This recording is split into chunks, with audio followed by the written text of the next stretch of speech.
Bonsoir. Ce soir, c'est Mamé qui raconte l'histoire du chevalier à deux têtes. Ce matin-là, le chevalier Gauthier descendit à l'écurie. Il devait aller livrer bataille. À l'autre bout du pays, il ne fallait pas traîner. Montjoie, Saint-Denis, en route pour l'aventure s'écria le chevalier. Mais une surprise l'attendait. Son cheval de guerre avait disparu. Il s'était enfui pendant la nuit. Sacrebleu, rugit le chevalier. Mais comment vais-je aller guerroyer? Alors il appela son écuyer préféré. Il lui sauta sur le dos et lui ordonna de galoper.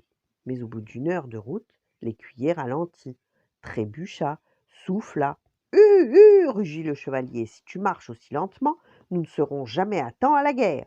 Mais seigneur, je n'en peux plus, vous êtes beaucoup trop lourd. Montjoie, quel embarras, râla Gauthier. Comment faire si je ne peux pas aller à la guerre? Ben, enlevez votre armure, chevalier, par pitié. Sans plastron et sans jambière, sans mailles et sans gantelets, vous serez beaucoup plus léger. Et je pourrai vous porter. Ainsi fut fait. Une fois déshabillé, Gauthier repartit, en caleçon long et torse nu, son épée à la main, à cheval sur son écuyer. Mais la route était longue et le temps chaud.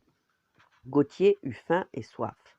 Ventrebleu, je ne peux tout de même pas combattre le ventre vide, et nous sommes encore bien loin. Comment faire pour manger? Demanda-t-il à sa monture. Vous pourriez échanger votre aume contre un repas à l'auberge que voilà, suggéra l'écuyer. Bonne idée.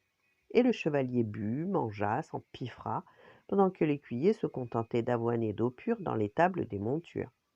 Puis ils repartirent tous les deux, tête nue, l'un sur l'autre, vers la bataille. L'écuyer galopa, puis trotta, puis marcha au pas. La route était longue, la nuit tombait. Gauthier se mit à frissonner. On ne va quand même pas traverser la forêt en pleine nuit. Et s'il y avait des loups? Ce ne serait guère prudent, en effet, constata sa monture éreintée. À ce moment, un relais apparut sur la route. Alors Gauthier décida d'échanger son épée, le dernier bien qui lui restait, contre une bonne nuit au sec et à l'abri. L'écuyer, lui, se satisfit de l'écurie. Quelle merveilleuse nuit! À l'aube le lendemain, les deux compagnons repartirent vers la bataille. Quel étrange équipage! Ils parcoururent la route poussiéreuse, qui les empoudra, puis il se mit à pleuvoir, ils pataugèrent dans la boue, ce qui les encrassa. Comment vais-je pouvoir combattre? S'inquiétait Gauthier. Comment vais-je faire sans armure, sans épée, sans aume, sans destrier? Ils étaient tout boueux, tout poussiéreux, mais ils touchaient au but. À ce moment, le ciel se mit à tonner et des éclairs le déchirèrent. Et devinez ce que virent arriver les autres chevaliers qui combattaient depuis la veille. Un être étrange, un monstre brun et boueux, à deux têtes, à quatre bras, à quatre jambes, et qui semblait cracher du tonnerre. Une chimère, cria l'un. Un démon, gémit l'autre. Et aussitôt, n'écoutant que leur peur bleue, tous ces vaillants d'opérette s'enfuirent en hurlant à tue-tête. Victoire, cria Gauthier. Victoire, hennit l'écuyer. Le roi me récompensera. J'ai gagné la bataille à moi tout seul, se vanta le chevalier. Mais Gauthier à deux têtes était si effrayant que même le roi s'était enfui. Il ne servait à rien d'avoir gagné, personne ne pouvait le récompenser.